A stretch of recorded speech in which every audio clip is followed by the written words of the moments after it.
Disclaimer: మేమెవరు వీడియోలు దింగేసి ఇక్కడ వాడడం లేదు. సో కాపీరైట్ స్ట్రైక్లో దయచేసి వేయకండి. ముగ్గురు కామిక్స్ ఏదో నవ్వుకోవడానికి చేసిన ప్రయత్నం ఇది. Welcome to the new podcast. ఇంతకంటే ఇంగ్లీష్ నేను మాట్లాడను, తెలుగులోనే మాట్లాడదాం. తెలుగు నాయలే ఉన్నారు. స్టాండప్ కామెడీలో సెన్సేషన్ ఇద్దరు, మీకు తెలియకపోవచ్చు. నాకు కూడా తెలియదు అది. ఓకే ఓకే సో స్టాండప్లో ఇద్దరు కొత్త కామిక్స్ మాకు పరిచయం అయ్యారు. వాళ్ళ గురించి వాళ్ళే చెప్పుకునేలా మనం క్వశ్చన్లు అడుగుదాం. ఈరోజు మొత్తం ఎపిసోడ్ పిల్ల మాటలే మాట్లాడుకుందాం, రైట్?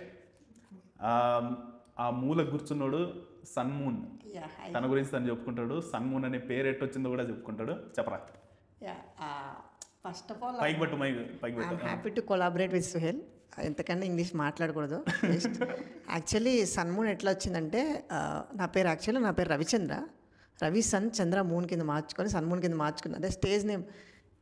స్టేజ్లో బాగా పెరుగుతా అనుకున్నా, హైట్ కూడా పెరగట్లేదు. It's okay, fine. Next thing, standup అనేది ఒక మంచి థింగ్ స్టార్ట్ చేసాం. అది బాగా ఇంక్రీజ్ అవ్వాలని అనుకుంటాం. మంచి క్వాలిటీ ఆఫ్ కంటెంట్ ప్రజలకు ఇవ్వాలని నా అభిప్రాయం. అంతే, ఇంకా ఇంతకు మించి ఆయన ఆల్రెడీ చెప్పాడు కదా పిల్ల అని. నేను ఆ పిల్లని ఇంట్రొడక్షన్ అక్కడ కాపీ. నెక్స్ట్ మైక్ ఎక్స్చేంజ్ చేసుకోండి. తను నగేష్. తన గురించి కూడా చెప్పుకుంటాడు. యా ఊరు కూడా చెప్పి. హాయ్ గాయ్స్, మాది చిలకలూరుపేట. చిలకలూరు పెట్టండి. సన్మూన్ గురించి కొన్ని మాట్లాడదాము. నీ జాబ్ ఏంది? దాంట్లో మోస్ట్ ఫ్రస్ట్రేటింగ్ థింగ్ ఏంది? నా జాబ్, నేను హెచ్ఆర్ ఐటీ రిక్రూటర్. నేను ఓకే ఓకే దాంట్లో ఒక్కటి కాదు రెండు కాదు. ఇంకా జాబ్ అంటే బ్రెయిన్ స్ట్రైన్ అయిపోవడమే. బ్రెయిన్ని కైమా కొట్టినట్టు కొడతారు. సో మోస్ట్ ఫ్రస్ట్రేటింగ్ థింగ్ ఏంది? నువ్వు హ్యాండిల్ చేసే క్లయింట్సా, లేకపోతే నీ సుపీరియర్ ఎవడన్నా ఉన్నాడా? మా మేనేజర్ అసలు చాలా ఫ్రస్ట్రేటెడ్ థింగ్. అంటే ఏంటంటే, ఎలా అంటే ఇప్పుడు వాడికి చిన్న గోరు తెగిపోయిందని కంప్లైంట్ చేసి, అంటే ఫర్ ఎగ్జాంపుల్ మనం బుర్రకు బొక్కడిపోయి రక్తం వస్తుంది. ఆడు చిన్న గోరు తెగిపోయింది ఏంటి అని చూస్తాడు, కానీ బుర్రకు బొక్కడిపోయిన రక్తం చూడ్డు. అలా అంటాడు, అంత సైకోగాడు. So mental strain is good. Okay, అలాగా. కార్పొరేట్లో నేను కూడా 8 ఏళ్ళు పనిచేసిన. రీసెంట్గానే జాబ్ వదిలేసినాను. సో తను చెప్పేది నేను రిలేట్ అవ్వగలను. కానీ మేనేజర్లకు కూడా వాళ్ళకంటూ కొన్ని టార్గెట్స్ ఏమేమో ఉంటాయి. సో అప్పుడప్పుడు బూతులు మాట్లాడతాము. మోస్ట్లీ తెలుగులోనే మాట్లాడతాం. సో బూతులు కూడా తెలుగులోనే మాట్లాడుతున్నాము. నువ్వు గర్వంగా ఫీల్ అవుతావా, లేకపోతే బూతులు మాట్లాడుతున్నారు ఈ యదవులు అని పక్క వీడియో స్కిప్ అవుతావా అనేది నీ ఇష్టం. సరేనా? ఓకే, మైక్ ఇట్ రాని. జాబ్లెస్ బట్ స్టిల్ నీ లైఫ్ లో మోస్ట్ ఫ్రస్ట్రేటింగ్ థింగ్ ఏంది ఇప్పుడు? ఫ్రస్ట్రేషన్. Breakfast, lunch, డిన్నరా? 3 ఒక్కనే చేస్తున్నాను, చూసావా? ద ఐరనీ అంటే ఏమంటారు దాన్ని? చమత్కారం ఏంటంటే, మేము మాదాపూర్లో ఉన్నాం. గర్ల్స్ హాస్టల్లో చుట్టూ పట్టుకొని కూడా సింగిల్గా ఉంటూ కొట్టుకోవడం అనేది నరకం. ఏ మనిషికి రాకూడదని నేను కోరుకునే నరకం అది. ఓకే, ఎవరికైనా గర్ల్ ఫ్రెండ్ ఉందంటే వాళ్ళని అప్రిషియేట్ చేయండి. పూలు పండ్లు తీసుకుపోండి, లేదంటే టిష్యూలు పట్టకపోయి రూమ్లో కొట్టుకోండి, అంతే. అది ఓం రావత్ కూడా రాకూడదు, అంత నరకం.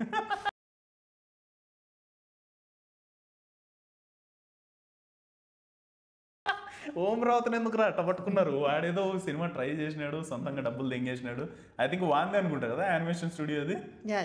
ఆదిపురుష్కి తీసింది యానిమేషన్ స్టూడియో. సో సొంతానికి డబ్బులు దెంగేయడానికి ఒక లీగల్ వే ఎత్తుక్కున్నాడు. ప్రభాస్ని కూడా ఫూల్ చేయగలిగినాడు వాడు. అట్లాంటి వాడిని రెస్పెక్ట్ ఇవ్వాలన్నా, నువ్వు తిట్టాలనా? ఎదవా ఓం రావత్. అదిరా పంచ్ లైన్. ఓం రావత్, అసలు ఓం రావత్ అంత ఐడియా నాకు ఉంటే ఎప్పుడో బాగుపడేటోడు.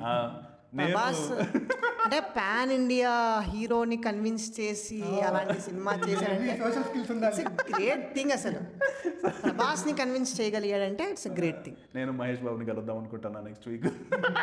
మహేష్ బాబుని చెప్తా, ఓం రావత్ ట్రై చేస్తాను నేను కూడా. ఎంతమంది హేటర్స్ ఉన్నా మన బ్యాంక్ బ్యాలెన్స్ మాత్రం అబద్ధం చెప్పదు కదా, అది ఇంపార్టెంట్.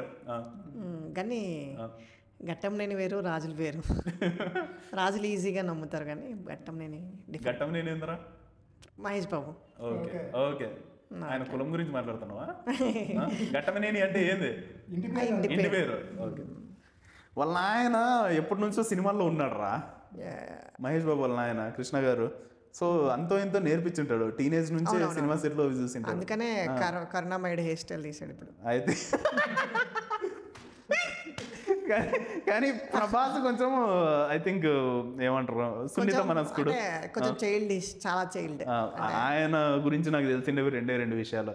వచ్చిన ప్రదోనికి కడుపు నిండా తిండి పెడతాడు, 2 ఇట్లా ఆదిపురుష్ లాంటి ఏదో సినిమాలకు కూడా ఓకే చేస్తాడు. అది సాహసమనే చెప్పాలి. ఇంకొకటి ఓమ్ you come to my room. Prabhas is nice person అసలు. Okay, so yeah now getting to the point. అన్న తెలుగే మాట్లాడాలనుకుంటున్నా. మా ఇద్దరు గురించి అడిగారు, మీరెందుకు జాబ్ మానేసారు? నా దగ్గర 3 లక్షల బ్యాలెన్స్ ఉన్నది. చాలు కదా, అది చాలు. అప్పులు లేకుండా ఈ దేశంలో బతకడం అనేది ప్రివిలేజ్. ఆ ప్రివిలేజ్ నాకుంది. ఆ ఉన్న బ్యాలెన్స్ తో 4-5 నెలలు నెట్టుకు రావచ్చు అనిపించింది. 5-6 నెలల్లో ఏమైనా ఇట్లా ఏదో షోలు చేసి జనాల్ని నవ్విద్దామన్నదే నా పాయింట్. అది సక్సెస్ఫుల్గా చేయగలిగితే మళ్ళీ జాబ్లో జాయిన్ అయ్యే పనే లేదురా నాకు. అది మీ మీదే డిపెండ్ అయింది, రైట్? సో జాబ్ మానేయడానికి మెయిన్ రీజన్ ఏమంటే, జాబ్ జాయిన్ అవ్వడానికి రీజన్ తెలియాలి నీకు. నేను 2018లోనే స్టాండప్ కామెడీ ట్రై చేసిన. అప్పటికి నాకు అర్థమైంది ఏమంటే, తెలుగులో స్టాండప్ కామెడీ లేదు, 2 ఇంగ్లీష్లో హిందీలో స్టాండప్ కామెడీ చేసేంత కమ్యూనికేషన్ నా దగ్గర లేదు. సో మళ్ళీ జాబ్ జాయిన్ అయినాను. కమ్యూనికేషన్ చాలా develop, confidence level I'm at right now with communication. Yeah, ఇదొకటే ఇంగ్లీష్లో మాట్లాడదా, తర్వాత అంతా తెలుగులోనే ఉంటుంది. అంటున్నాడు నాయన. సో జాబ్ మానేయడానికి రీజన్ ఏమంటే, ఉన్న జాబ్లో సంతోషం లేదు, సంతోషం ఎత్తుక్కునే చోట జాబ్ లేదు. అది రైట్. సో యా, ఇప్పుడు మీ గురించి తెలుసుకుందాము. సన్మూన్ అలియాస్ రవిచంద్ర, ఏదో రేపిస్ట్ గురించి పేరు చెప్తున్నట్టు. వాని ఊరేంది, వాడు స్టాండప్ కామెడీ ఎందుకు చేద్దాం అనుకుంటున్నాడో తెలుసుకుందాం. చెప్పరా. మా ఊరు వైజాగ్ అంటాను, కానీ వైజాగ్ పక్కన విజయనగరం. ఓకే, లేదు. ఆయన తెలుసా నీకు? Middle class Madhu. Middle class మా కాలేజ్ సీనియర్ ఆయన. అదో మిడిల్ క్లాస్ మధు ఆయన కాదు, కానీ పక్కన మహేష్. ఓకే, ఆయన మా కాలేజ్ సీనియర్, మాతో పాటు చదువుకున్నారు. అదే ఇట్స్ ఎ గ్రేట్ థింగ్. వాళ్ళందరూ స్టార్ట్ చేశారు, అక్కడి నుంచి పెద్ద చెరువు ఫేమస్ అయింది. ఇట్స్ ఎనీ ఇన్ఫ్లుయెన్స్, అసలు ఆయన ఇన్ఫ్లుయెన్స్ మీ మీద ఉండేదా కాలేజ్లో ఆయన గురించి మాట్లాడే వల్ల? అప్పటికే ఆయన అంత ఫేమస్ కాదు. అప్పటికి కాదు, తర్వాత అలా ఫేమస్ అయ్యారు. ఓకే, విజయనగరము, నీ ఊరు విజయనగరము, చదువుకున్న కాలేజ్ ఆయనదే. కళలకి పెట్టిన పేరు విజయనగరం, కళలకి. ఓకే, ఆయన కాకుండా ఎవడన్నా కళాకారుని పేరు చెప్పరా, నేను నమ్ముతాను. భీష్మ గారని, ఆయన గ్రేట్ వైలెన్ అని. వాళ్ళ కొడుకు పవన్ అని ఈ మధ్య బోల్ బేబీ బోల్లో అని ప్లే చేస్తున్నారు. ఓకే, స్టాండప్ విజయనగరంలో ఫేమస్ ఏంటంటే పులివేషం. పులివేషాలు వేసే మా విజయనగరంలో పులివేషాలు అంటే గ్రేట్ థింగ్ అసలు. బట్ యా, నాకైతే విజయనగరం గురించి బొక్క తెలీదు. ఇది చెప్తున్నాడు పులివేషం చాలా ఇంపార్టెంట్ అని. కాదా అవునా మీరే కామెంట్ చేయండి. అంటే పులివేషాలు ఏంటంటే చెప్పండి. అంటే పులివేషాలు అంటే ఒక ఆర్ట్, అది పర్ఫెక్ట్గా ప్రామినెంట్గా చేసేవాళ్ళు మా వాళ్ళు. Great thing. నేను మా వాళ్ళ గురించి గొప్ప చెప్పుకోవడం కాదు, కానీ అదేంటంటే ఒకసారి నన్ను ఒక ఆహారంగా పెట్టుకొని పులులందరూ నా ముందు చేసి నన్ను ఎత్తుకొని ఇలా చేస్తారు. మా కాంపిటీషన్ కూడా ఉంటుంది. అమ్మవారి పండగలప్పుడు కాంపిటీషన్ ఉంటుంది. ఒక బిందిని పట్టుకొని నాలుగుతో ఇలా ఎత్తుతారు, ఫుల్ బింది, దాంట్లో నీళ్ళు ఉంటుంది. ఓకే, నాగస్పీది వాళ్ళ గ్రేట్ అసలు. బాగా జరుగుతుంది అంటావు. విజయనగరం ఎంత పెద్ద ఊరురా నాకు చెప్పు. హైదరాబాద్లో ఉంటున్నావు కాబట్టి, హైదరాబాద్లో ఒక 2-3 ఏరియాలు కలిపితే వచ్చే ఏరియానా? ఎంత పెద్దది చెప్పు. మాదాపూర్ అంత ఉంటుందా? అది అంత పెద్దది కాదన్న, మొత్తం అంత మనం 5 కిలోమీటర్స్ రేడియస్. అంతేనా? ఇక్కడికి వెళ్ళాలంటే 5 కిలోమీటర్స్ అంతే. అండ్ మా ఊర్లో టవర్ క్లాక్, అనంతపురంలో టవర్ క్లాక్ అనేది మోస్ట్ ఫేమస్ ఏరియా, ఊరు మధ్యలో ఉన్నాడు. చెప్తాడు కదా సినిమాలో, క్లాక్ టవర్ సెంటర్ దగ్గర. క్లాక్ టవర్ అంటే మా ఊళ్ళో దెంగుతారు. టవర్ క్లాక్ ప్రపంచం మొత్తానికి క్లాక్ టవర్ కావచ్చు, అది అనంతపురం వాళ్ళకి టవర్ క్లాక్. అంటే ఎన్టీఆర్ గారు మీరు క్లియర్ చేసుకోవాలి. అదే రా, ఇట్లావి లోకల్ నాయకులకి మాత్రమే తెలుస్తుంది. అథెంటిసిటీ ఇట్లా చోట్ల మిస్ అవుతుంది తెలుగు సినిమాల్లో, రైట్? ఎందుకంటే హర్ట్ అవ్వడం అంటూ ఏం లేదు. నీకు యాక్చువల్లీ అథెంటిసిటీ కావాలంటే ఊర్లో ఉన్నోళ్ళ గురించి, ఉన్నోళ్ళతో మాట్లాడు. డైరెక్టర్కి ఏం తెలుస్తుంది చెప్పు? వానికి రాయలసీమ అంటే 4 జిల్లాలు అని తెలుస్తుంది అంతే. ఓకే, విజయనగరంలో మోస్ట్ ఇంపార్టెంట్ థింగ్ ఏంది? నీకేం గుర్తొస్తుంది రా విజయనగరం అంటే? మా ఇల్లు తప్పించి మాకు ఇంపార్టెంట్ థింగ్ ఏంటంటే మా అమ్మవారి పండగ. అమ్మవారి పండగ అసలు గ్రాండ్, అసలు మీరు ఒక్కసారి వస్తే అసలు మర్చిపోరు, తిండికి లోటు ఉండదు. అంటే ఏం దసరానా ఎట్లా అమ్మవారి పండగ? ప్రతి ఇయర్ అమ్మవారి పండగ అవుతుంది, పైడితల్లం పండగ. ఆ పండగ అసలు అసలు మర్చిపోలేనిది, ఫుడ్కి లోటు ఉండదు. కోట మొత్తం విజయనగరం తొలేలు పండగ అనేది అసలు గ్రాండ్గా చేస్తారు. అదిరా నీ ఊర్లో మాట్లాడు తొల్లేరు పండగ, తొలేలు పండగ, తొల్లేలు పండగ విజయనగరం పైడితల్లం పండగ. చుట్టుపక్కల ఉంటే మిస్ కావద్దండి. ఎప్పుడు నడుస్తుంది చెప్పది? ఎప్పుడు నడుస్తుంది? టైం ఉందా? ఎవ్రీ ఇయర్ సెప్టెంబర్ ఆ మధ్యలో వాళ్ళు ఫిక్స్ చేస్తారు. సర్లే. సో సన్మూన్ వాడు వాని ఊరు విజయనగరము, వాని ఊర్లో మెయిన్ ఇంపార్టెంట్ థింగ్ అమ్మవారి ఉత్సవము. ఎప్పుడన్నా పోతే మిస్ కావద్దండి. స్క్రూ డ్రైవర్ వానికి, స్క్రూ డ్రైవర్ నగేష్, నువ్వు చెప్పు నాయన నీ ఊరేంది? ఉండు 2 నిమిషాలు ఉండు, నేను చెప్పినాక అలా. So your order is my obey. Okay. So పేరు, ఊర్లో ఇంపార్టెన్స్ ఏంది, స్టాండప్ కామెడీ ఎందుకు చేస్తాను చెప్తా, తర్వాత వస్తాం. నా పేరు నగేష్ అండ్ చెప్పాను కదా యాజ్ యూజువల్ లైక్ మా చిలకలూరుపేట. మొన్న కూడా అంతే, ఒకడు చిలకలూరుపేట అంటే అన్నాడు. అదే చెప్పరా దేనికి ఫేమస్ అంటే విడుదల రజనీ అన్నాడు.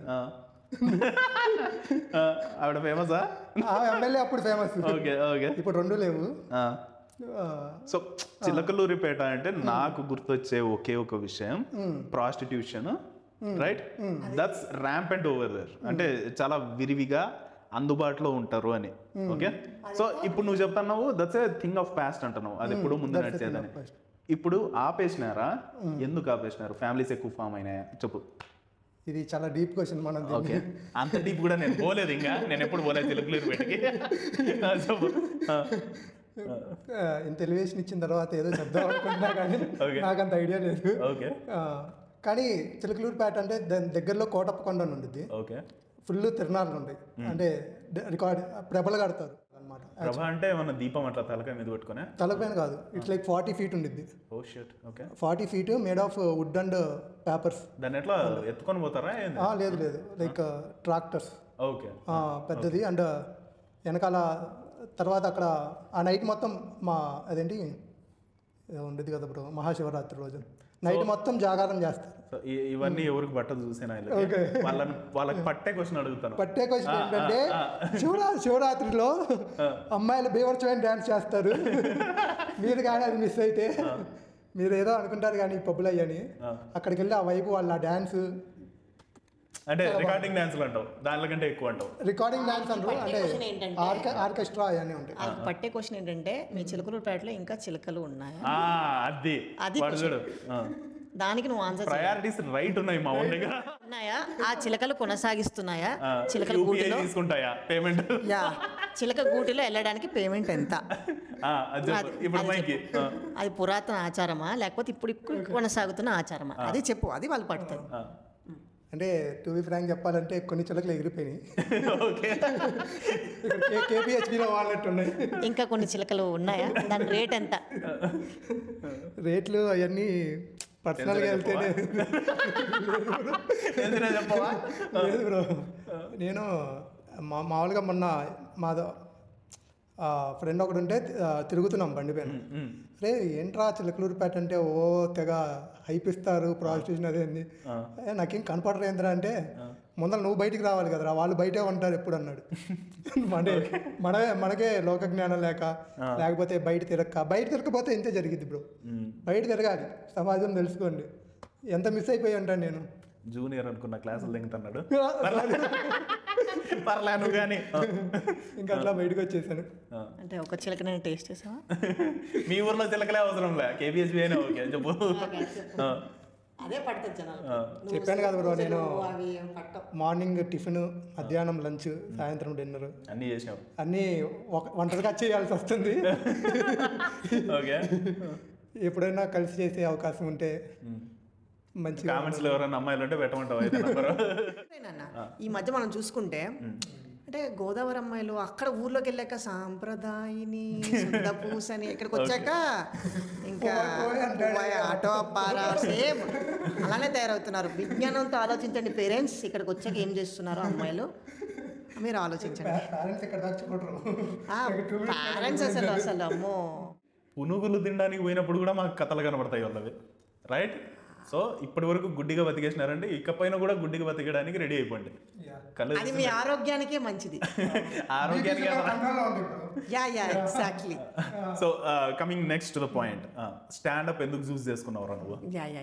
స్టాండప్ అనేది చాలా కొత్త ప్రక్రియ తెలుగు వాళ్ళకి. తెలుగు వాళ్ళు హాస్యప్రియులు, వాళ్ళకి కామెడీ అనేది సినిమాల ద్వారా, రీల్స్ ద్వారా, యూట్యూబ్ షార్ట్స్ ద్వారా వాళ్ళకి ఎలాగోలా అందుతాయి. ఎందుకంటే డిమాండ్ ఎక్కడ ఉందంటే అక్కడ సప్లై కూడా ఉంటుంది. కానీ standup new way of delivering comedy to you. తెలుగులో చెప్పాలంటే మీకు ఒక కొత్త తరహాలో మేము హాస్యాన్ని డెలివర్ చేయడానికి ట్రై చేస్తున్నాం. ఈ ముగ్గురు ఎవరైతే కెమెరా ముందు ఉన్నారో వీళ్ళ ముగ్గురు ప్రయత్నము అదే అనమాట. మీ వరకు కొత్త తరహాలో జోక్స్ డెలివర్ చేయడానికి మేము శ్రమిస్తున్నాం. ఆ శ్రమ వెనకాల ఆ శ్రమని చూస్ చేసుకునే డెసిషన్ ఏంది అని అడుగుతున్నా. ఎందుకు చూస్ చేసుకున్నావు నువ్వు స్టాండప్ కామెడీ? రూపాయలే దాంట్లో ఏం బతుకుతావురా నువ్వు ఎదవా? డబ్బులు ఉండవు. బట్ మన తెలుగు ఆడియన్స్ ఉన్నంత ఎక్కడ ఉండరని నా నమ్మకం. ఎందుకంటే తెలుగు ఆడియన్స్ ఒక్కసారి ఏదైనా నమ్మడం స్టార్ట్ చేశారంటే ఎవరిని వదలరు. పవన్ కళ్యాణ్ లాగా చూడ, పవన్ కళ్యాణ్ గారిని అందరం చూస్తా పెరిగినాం. ఆయన తొలి ప్రేమ సినిమా చూసి నేను కూడా యాదవ రోజు చేతుల మీద టైర్లు ఎక్కిద్దాం అనుకున్నా. ఆ తమ్ముడేమో తొలి ప్రేమ చూసినప్పుడు దీపావళి వచ్చిన ప్రతిసారి ఎదుగుతాంటి యాదవ పిల్ల ఎగురుతా కనబడతా అని. ఆంటీలు కనబడినారు కానీ అమ్మాయిలు కనబడలేరా బతుక్కి. తమ్ముడు చూసినప్పుడు యాదవ రోజు చేతుల మీద టైర్లు ఎక్కించుకుందామని వెయిట్ చేసిన ఎదవలమే మనం అంతా. ఇన్ని కోట్ల మందిని ఆ మనిషి కొన్ని సంవత్సరాల పాటు ఎంటర్టైన్ చేసినాడు. కానీ పాలిటిక్స్లోకి ఎంటర్ అయిన తర్వాత స్టోరీ డిఫరెంట్. అయినా నువ్వు ఆయన ఫ్యాన్వి, నేను హర్ట్ అవుతా అంటే నేను మాట్లాడకుండా అయితే ఉండలేను కదా. ఇంత బతికి ఆయన బీజేపీకి చీర్ లీడర్ అయిపోయినాడు.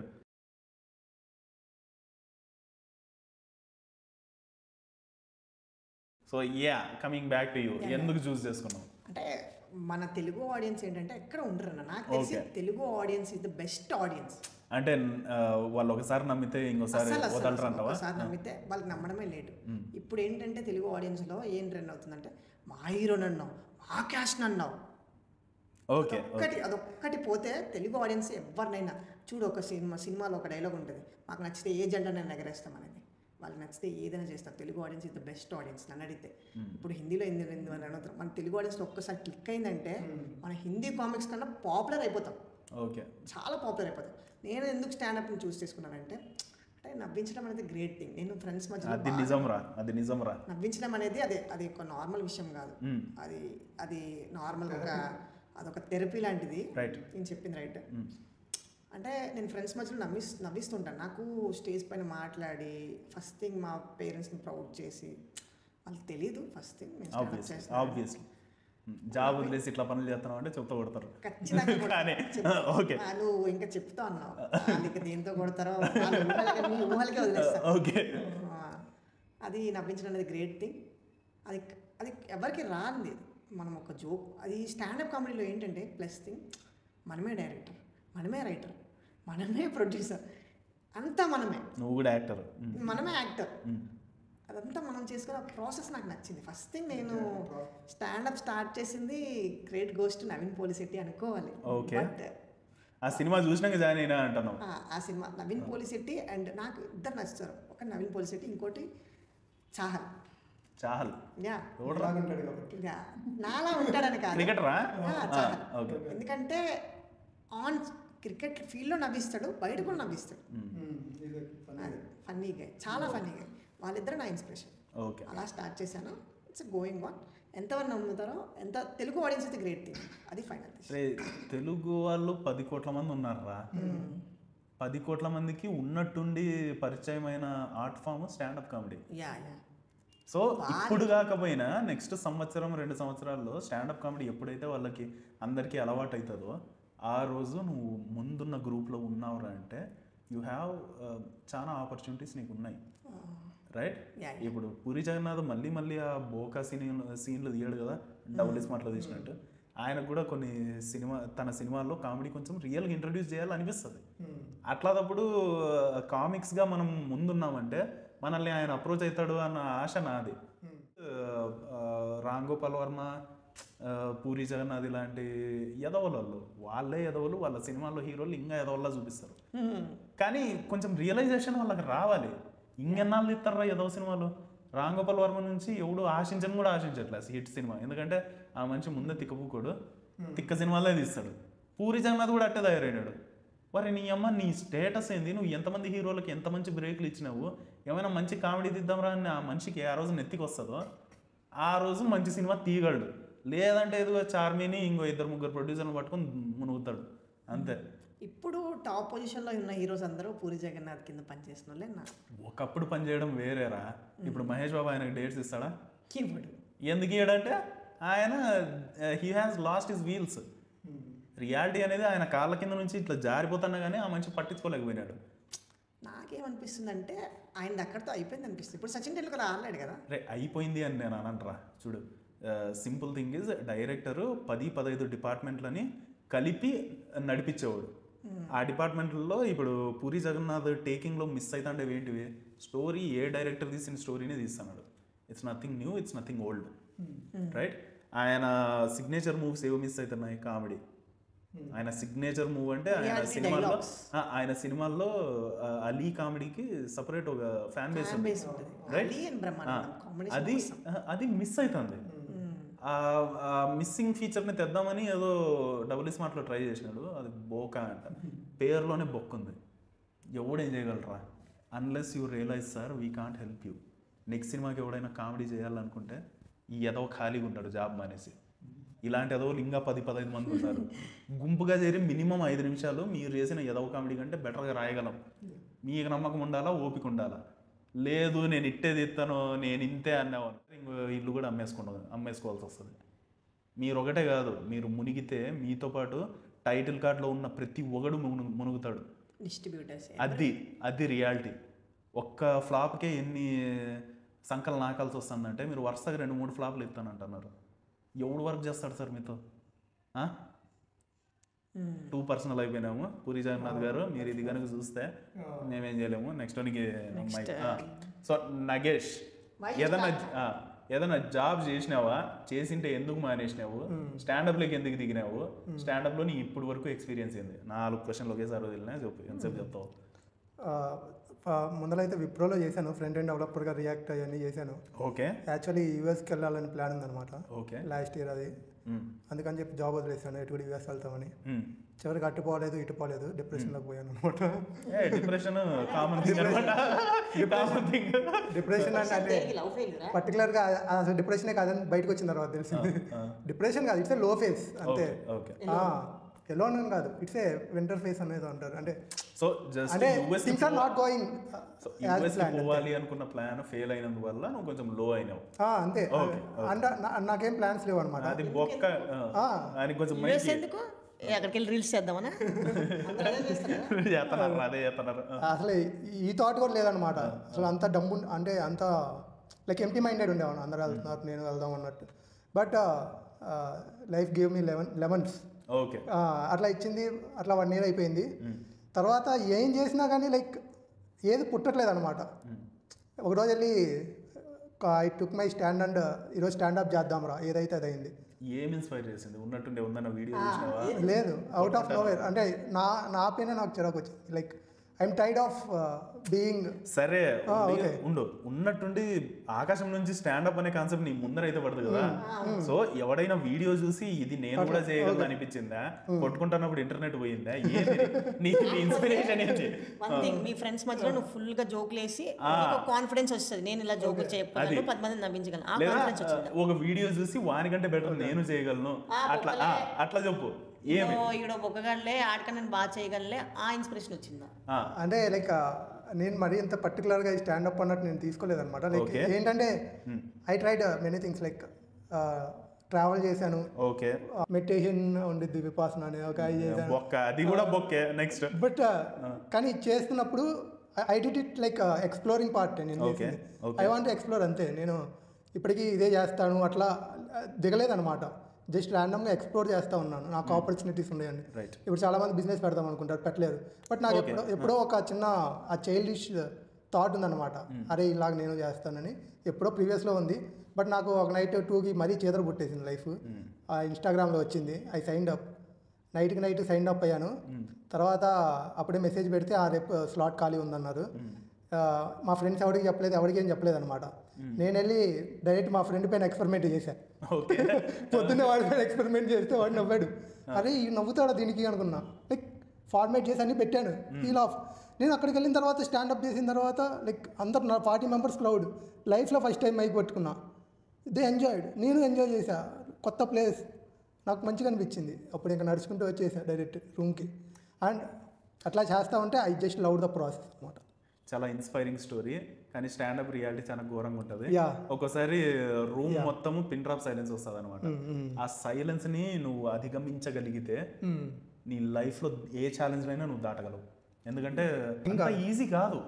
జనాలు తమ ప్రాబ్లమ్స్ మర్చిపోవడానికి వచ్చి నీ ముందర కూర్చొని నవ్వించరా మమ్మల్ని చూద్దాం అన్నట్టు చూస్తా కూర్చుంటారు. తెలుగు ఆడియన్స్ ప్రాబ్లం ఏమంటే వాళ్ళకి కామెడీ అనేది ఏదో విధంగా అందుతుంది. మూవీస్లో కామెడీ చాలా ఇంపార్టెన్స్ ఉంటుంది. తెలుగు సినిమాల్లో రీల్స్లో కూడా చాలా మంది స్టార్లు అప్పుడే పుట్టుకొచ్చినారు. వేరే కంట్రీస్కి పోయి కామెడీ చేసి అది కూడా మీకు ప్రొడ్యూస్ చేసే ఎదవులు కూడా దొరికినారు. సో మేము చేసే కామెడీ మీద that stress will be obviously present there. ఆబ్వియస్గా మా మీద ఆ స్ట్రెస్ ఉంటుంది. అంతమందిని దాటుకొని మిమ్మల్ని లైవ్గా నవ్వించాలి అనేదే స్టాండప్ కామెడీ యొక్క కాన్సెప్ట్. దాన్ని మా వాడు యాక్సెప్ట్ చేసినాడు, ఈడు కూడా యాక్సెప్ట్ చేసినాడు. వాడు సంవత్సరం నుంచి చేస్తున్నాడు, ఈడు 2-3 నెలల నుంచి నాకు కళ్ళకు కనబడుతున్నాడు. నేను దానికంటే ముందే ట్రై చేసినాను. అంటే నేనేం పెద్ద వెటరన్ అని కాదు, నేను చేసిన 2-3 జోకులు జనాలకు కొంతమందికి నచ్చినాయి, చాలా మందికి నచ్చలేదు. నచ్చనివే ఎక్కువ షేర్ అవుతాయి. అదే ఈ ప్రపంచం రియాలిటీ అనమాట. కొంతమందికి నచ్చినాయి కదా అని నేను ఫేమస్ అయిపోను, చాలా మందికి నచ్చకపోతేనే ఫేమస్ అవుతా. అర్థమైందా? ఆ రోజు నేను ఏదో తెలుగులో చెప్పినా కానీ హిందీ ఇంగ్లీష్కే డిమాండ్ ఉంది అని తెలిసింది నాకు. కానీ అప్పటికి నా ఇంగ్లీష్ సరిగా లేదు. నాకు హిందీ పెద్దగా రాదు. అనంతపురంలో పల్లెటూరులో పుట్టి పెరిగిన ఎదవకి వాళ్ళ ఇంట్లో మాట్లాడే హిందీ ఏందరా అంటే ఉర్దూ, తెలుగు, మరాఠీ, హిందీ, ఈ 4 భాషలు కలగలిపి ఏదో నోటుకు వచ్చినది కోయడమే నాకు తెలిసిన హిందీ అది. సో అది జనాలకి కన్వే కానప్పుడు నువ్వు జోకులు ఎట్లా కన్వే చేస్తావు, ఎట్లా నవ్విస్తావు? సో కమ్యూనికేషన్ స్కిల్స్ చాలా ల్యాకింగ్ నీ స్లాంగ్ అసలు అవసరం అన్న. ఒరే అనంతపురం స్లాంగ్ ఎవరికి నచ్చకుండా ఉంటుందరా అసలు. నాకు ఎందుకంటే నేను ఒక్కొక్కసారి ఈ తెలంగాణ స్లాంగ్ యూజ్ చేసేవన్నీ ఆ జోక్స్ అసలు వర్కౌట్ అయ్యే కాదు. నా స్లాంగ్, నా ఒరిజినాలిటీ స్లాంగ్ యూజ్ చేస్తేనే ఇట్స్ వెరీ. అసలు ఇది యాదవుల పిల్ల అంటే ఏదో పిల్ల తెలీదు, యాదవ పిల్ల తెలీదు అది. So Vizianagaram slang, Godavari slang సినిమాల్లో, తెలుగు సినిమాల్లో అంతో ఎంతో జనాలకు పరిచయం ఉండేది. అనంతపురం స్లాంగ్ కంప్లీట్లీ డిఫరెంట్ రా. నీకు తెలుగు సినిమాల్లో విలన్లు అంటే అనంతపురం వాళ్ళే అని చూపిస్తారు తప్ప జగపతి బాబు ఎంత మాట్లాడగలరా కొత్తగా? ఏమనంటే జగపతి బాబుని పట్టుకొస్తారు, తెల్లగడ్డం పట్టుకొచ్చి ఆ మనిషి ట్రై చేస్తాడు కానీ మా యాస రాదు. ఇంకా కాదరా అంటే 6 ప్యాక్లు ఉండే ఏదో బీహార్ అని పట్టుకొస్తారు, వానికి కూడా డబ్బింగ్ ఇంకో ఏదో చెప్తాడు. రే మా యాస మీరు క్యాచ్ చేయలేనప్పుడు వాడుకోవద్దండ్రా. నాకు మోస్ట్లీ రిలేటెడ్ అయిన జయప్రకాష్ రెడ్డి కమీడియన్, అంతో ఇంతో ఆయన యాస నాకు తగిలేదబ్బా. ఆయన పుట్టి పెరిగినోడు కాబట్టి నాకు నిజంగా తెలియదురా ఆయన ఆడ పుట్టినాడు, ఏం తెలియదు నాకు ఆయన మనిషి. ఆయన గురించి నాకు పెద్దగా ఏం తెలీదు. అదే ఆ మనిషి యాస అంతో ఇంతో మా ఊరికి తగిలినట్టు ఉండేది. ఆ మిగతా ఎదవలనైతే నేను భరించలేనురా. రే అనంతపురం యాడుందో కూడా తెలియదురా జనాలకి. ఆంధ్రప్రదేశ్ కలిసి ఉన్నప్పుడు కానీ విడిపోయినప్పుడు కానీ ఓ మూలకు చచ్చినాం మేము. మా ఊరు యాడుందనేది జాగ్రఫీ అంతో ఇంతో తెలిసిన కూడా యాడ తెలియదు. ఊరికే ఏమన్నా అంటే బెంగళూరు దారిలో వస్తుందిరా అంటాడు. విన్నాను అక్కడ క్యాస్ట్ ఫీలింగ్ ఎక్కువ అంట, అది నిజమా కాదా?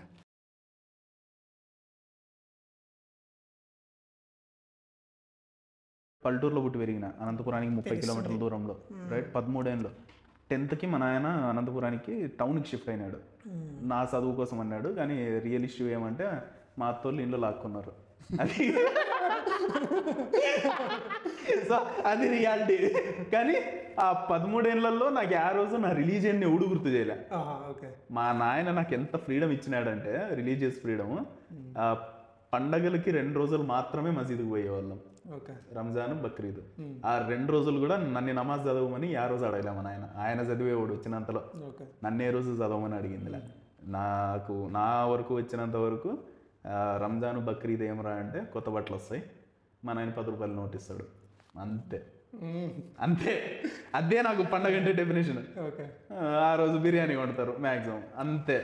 సో నా వరకు కులము మతము అన్న ఇష్యూస్ ఏ రోజు రాలే. ఈ కాలంలో జనాలకి అది కొంచెం నెత్తికి ఎక్కువ ఎక్కింది అని నేను భావిస్తున్నాను. చిన్నపిల్లల లైఫ్లో అది అనవసరంగా ఇరికిచ్చి మడ్డగుడిపిస్తున్నారు. మీకు తెలియట్లే, అంతే, మీకు తెలియట్లే. ఆ మాత్రం ఫ్రీడమ్ ఇచ్చినందుకే కొంచెం పెద్ద విషయాల గురించి ఆలోచించి ఎంత మైండ్ని ఎక్స్పాండ్ చేసుకోవచ్చు. తమ బార్డర్స్లో తాము కూర్చోకుండా మీరు పిల్లలకి చదువు చెప్తున్నారు. మా నాయన ప్రాబ్లం కూడా అంతే తెలుసా, మా అమ్మ నాయన ప్రాబ్లం కూడా 20 ఏళ్ళు నన్ను కష్టపడి చదివించినారు. ఆ చదువు మీద వాళ్ళకే నమ్మకం లేదు. అంటే వాళ్ళు చెప్పించిన చదువు 20 ఏళ్లలో ఏదో కష్టపడి చెప్పించినారు. ఆ చదువు మీద ఫామ్ అయిన ఐడియాసే నా నెత్తిలో ఉంటాయి కదా, ఆ ఐడియాస్ మీద వాళ్ళకే నమ్మకం లేదు. గుద్దే చదివించినారు. స్టార్ట్ అయింది అసలు. ఇంటర్లో మేము కాలేజ్కి వెళ్తున్నామా లేకపోతే జైలుకి వెళ్తున్నామా తెలియదు. ఎన్ఆర్ఐ అంటే ఒక క్లోజ్డ్ రూమ్ అనమాట. అంటే ఎలా అంటే మీ దాంట్లో చెప్పాలంటే ఒక గ్యాంగ్ బ్యాంగ్, అంటే కో ఎడ్యుకేషనా? కో ఎడ్యుకేషనే అసలు. అంటే గ్యాంగ్ బ్యాంగ్ లా ఉండేది. అంటే ఇంటర్లో ఎవ్రీ వీక్ ఒక టెస్ట్ ఉంటుంది. సేమ్ రకత నారాయణ కాలేజ్ రా మేము కూడా. నీకంటే 2-3 బ్యాచ్లు ముందర ఉంటానేమో. ఎవ్రీ వీక్ ఒక టెస్ట్. ఓకే. ఆ టెస్ట్ లో పాస్ అవ్వాలి. అతను ఆయన తెస్తాడు, మా నాయన పిలిపిస్తాడు, మా నాయన ముందు మా గుద్దింటాడు. ఎవ్రీ వీక్ ఒక టెస్ట్. అలాగా ఎలా అంటే మార్నింగ్ 8 to నైట్ 8. ఏంటది అంత కష్టపడి? నీ పర్సంటేజ్ ఏందిరా బీటెక్లో ఇంటర్లో? 57. నువ్వు చదవలేరా? నువ్వు మైక్ వేరే నువ్వు సరిగ్గా చదవలే. అప్పుడు దేనికి పనికి రాదురా డిగ్రీలు. వాళ్ళు చదువు దేనికి పనికి రాదు అన్నాను, కానీ వాళ్ళు ఇచ్చే డిగ్రీలు దేనికి పనికిరావు. ఎందుకంటే చూడు, నచ్చినా నచ్చకపోయినా లక్షల మందిని డిగ్రీ ఇచ్చి బయటికి దోసిన మహానుభావుడు ఎవరు తెలుసా? వైఎస్ అన్న, జగనన్న వాళ్ళ నాయన. జగనన్న కాదు, జగనన్న ఆయన రాజశేఖర్ రెడ్డి. ఆయన అంటే నాకు ఎంత గౌరవం ఉండేదంటే, ఆయన చచ్చిపోయిన రోజు చాలా బాధపడినా నేను. అరే నీ అమ్మ, ఈ మనిషి అందరికీ డిగ్రీలు ఇచ్చి పంపిస్తున్నాడు రా. బీటెక్ రీయింబర్స్మెంట్ ఆయనే స్టార్ట్ చేసిండేది. సో నువ్వు కాలేజ్ జాయిన్ అయిపోతావు, డబ్బులున్నా లేకపోయినా, నీ తరపున ఫీజు గవర్నమెంట్ కాలేజ్ వాళ్ళకి కట్టేది. ప్రాబ్లం ఏమి అని తర్వాత నాకు అర్థమైంది ఏమంటే, ఈ కాలేజీలో అంతా రెడ్డిలువే. అది పక్కన పెట్టినామంటే, ఎందుకంటే ఆ ఓనర్లు, కాలేజ్ ఓనర్లు అంతా రెడ్డిసే అయినా కానీ అందులో చదువుకునే ఎదవులు నాలాంటి డైవర్స్ ఎదవులు. ఎక్కడి నుంచి వచ్చినారు ఏమీ తెలియదు. కడప నుంచి వచ్చి అనంతపురంలో చదువుకునే ఎదవులను చూసినారా నేను. ఫ్రెండ్ ఒకడు ఉన్నాడు, అని తాతగాడు ఎందుకంటా అంటే బీటెక్ ఫస్ట్ ఇయర్లో పెన్ డ్రైవ్ చేసి ఏంద్ర ఇది విజిలా అన్నాడు వాడు.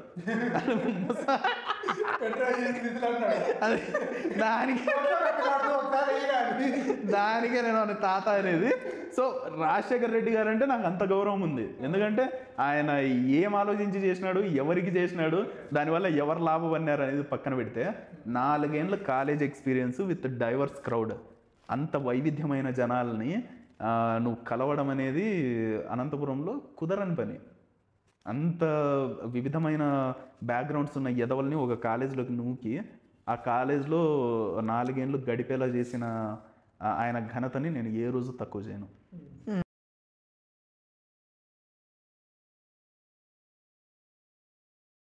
కర్ణుడితో సింపతైజ్ అవ్వడం ఒక స్టోరీ. ఎందుకంటే ఆ మనిషికి ఉండే శని ఎవరికి లేదు. శని అంతే. నా దృష్టిలో నువ్వు కర్నూలు అంటాడు సిల్లీ సౌత్ కామెడీలో, నీకున్న శని ఒక సిల్లీ సౌత్ కామెడీలో సిల్లీ సౌత్ కామెడీలో కర్ణుడు ఎవరైనా ఉన్నారంటే అది సుహేల్. సో కర్ణుడికి ఉండే శాపాలు ఏం చెప్పరా? దాంట్లోకి దిగుతాం, జనాలకి ఇంట్రెస్ట్. ఇది తెలిసిందేనే. ఒకటి అంటే నూనె కింద పడితే అది వేస్తాడు, భూమి ఇచ్చిన శాపం. రైట్. ఇంకొకటి ఏంటంటే ఆ గురువు ఆయన గురువు ఎవరు? రాజులు అని చెప్పి గురువు పేరు చెప్పరా? గురువు నేను క్వశ్చన్ చేయట్లా, క్విజ్ చేయట్లా, జస్ట్ నీ నుంచి ఇన్ఫర్మేషన్ రాబడదామని. అంతా నేనే చెప్తే మోన్లాగా అయిపోద్ది. ద్రోణాచార్య కాదరా, ఈయన పరశురాముడు. ఓకే ఓకే ఓకే, నాకు తెలుసు, కాకపోతే నీ నోటి నుంచి విందాం. ఈ పిల్ల భూకేశాల ఆడియన్స్ ఉంది. సర్లే సర్లే, కంటిన్యూ. ఓకే, ఆయనకి రెండో శాపం ఏంటంటే ఆయన శాపం ఏంటంటే ఆయన అంటే రాజుల వంశస్థులు అని చెప్పి విద్యలన్నీ నేర్చుకుంటాడు. అది ఆ గురువుకి తెలుస్తుంది. తెలిసినాక శాపం పెడతాడు ఏంటంటే నువ్వు ఈ అంటే కరెక్ట్ క్రిటికల్ సిచ్యువేషన్స్లో ఈ విద్యలు నువ్వు నేర్చుకున్నావని మర్చిపోతావు. రైట్, ఎందుకంటే నాకు అబద్ధం చెప్పి నేర్చుకున్నావు, ఇవన్నీ యూజ్ కాదరా అన్నట్టు ఆయన శాపం పెడతాడు. సో ఈ శాపాలన్నీ చూసి కర్ణుడే గొప్పోడు అన్నంతలో అక్కడ నాకు ప్రాబ్లం వచ్చేది. ఎందుకంటే రియాలిటీ ఏంది, నువ్వు బతుకుతున్న ప్రపంచం ఏంది, రిజల్ట్ తప్ప వేరేది ఏంది చూడదు ప్రపంచం. రైట్, ఇప్పుడు కురుక్షేత్రం రిజల్ట్ ఏందిరా, ఎవరు గెలిచినారు? పాండవులు. మరి ఎవడరా గెలిచింది, కర్ణుడా అర్జునుడా? అర్జునుడు ఆబ్వియస్లీ. మరి